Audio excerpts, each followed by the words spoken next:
ಯಾವುದೇ ಕಾರಣಕ್ಕೂ ರೈತರನ್ನ ಒಕ್ಕಲೆಬ್ಬಿಸುವುದಕ್ಕೆ ನಾನು ಬಿಡಲ್ಲ. ರೈತ ಮುಖಂಡ ಹೊಸಳ್ಳಿ ಚಂದ್ರಣ್ಣ ಖಡಕ್ ಎಚ್ಚರಿಕೆ. 1965ರಿಂದ ಉಳುಮೆ ಮಾಡಿಕೊಂಡು ಬಂದಿದ್ದೇವೆ ಸ್ವಾಮಿ. ನಮ್ಮನ್ನ ಒಕ್ಕಲೆಬ್ಬಿಸುವ ಕೆಲಸ ಮಾಡುತ್ತಿದ್ದಾರೆ. ಅದರ ಬದಲು ಒಂದು ತೊಟ್ಟು ವಿಷ ಕೊಟ್ಟು ಬಿಡಿ, ನೆಮ್ಮದಿಯಿಂದ ಪ್ರಾಣ ಬಿಡುತ್ತೇವೆ ಎಂದು ಚಿಕ್ಕನಾಯಕನಹಳ್ಳಿ ತಾಲೂಕು ಹುಳಿಯಾರು ಹೋಬಳಿ ಹೊಯ್ಸಳಕಟ್ಟೆ ಗ್ರಾಮ ಪಂಚಾಯಿತಿ ವ್ಯಾಪ್ತಿಯ ಅಂಬಾಪುರ ಗ್ರಾಮದ ಸುಮಾರು 100ಕ್ಕೂ ಹೆಚ್ಚು ದಲಿತ ಕುಟುಂಬಗಳ ಅಳಲು ನೇಸರ ಟಿವಿಗೆ ಅಳಲು ತೋಡಿಕೊಂಡಿದ್ದರು. ವರದಿ ನೋಡಿ ಚಂದ್ರಣ್ಣನವರು ಸರ್ಕಾರಕ್ಕೆ ಖಡಕ್ ಎಚ್ಚರಿಕೆ ರವಾನಿಸಿದ್ದಾರೆ. ದನ ಕರ ಜೊತೆಗೆ ತಿಪ್ಪೆ ಮತ್ತು ಕೊಪ್ಪಲುಗಳು ಕಟ್ಕೊಂಡು ಮಕ್ಕಳು ಮದುವೆ ಮುಂಚೆ ಪ್ರತಿಯೊಂದನ್ನು ಮಾಡ್ಕೊಂಡು ಅದರಲ್ಲೇ ಬದುಕನ್ನು ಕಟ್ಕೊಂಡಿರ್ತಕ್ಕಂಥ ಆ ಕುಟುಂಬಗಳಿಗೆ ಯಾವುದೇ ಕಾರಣಕ್ಕೂ ಅನ್ಯಾಯ ಆಗಕೂಡದು ಅನ್ನತಕ್ಕಂಥ ಮಾತನ್ನು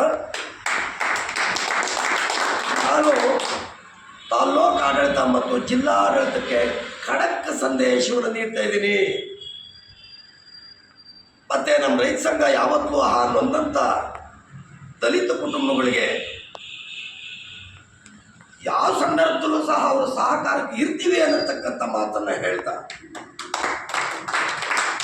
ಮತ್ತು ಆ ದಲಿತ ಕುಟುಂಬಗಳಿಗೆ ನಾವಿದ್ದೀವಿ, ನೀವು ಹೆದರಬೇಡ್ರಿ ಅನ್ನತಕ್ಕಂಥ ವಿಚಾರವನ್ನು ಧೈರ್ಯವನ್ನು ಕೊಟ್ಟಂಥ ಕಟ್ಟಳ್ಳಿ ಮಲ್ಲಿಕಾರ್ಜುನ್ ಅವರು ತಹಸೀಲ್ದಾರ್ ಜೊತೆ ಮಾತಾಡಿದ್ದಾರೆ, DC ಅವ್ರ ಜೊತೆ ಮಾತಾಡಿದ್ದಾರೆ.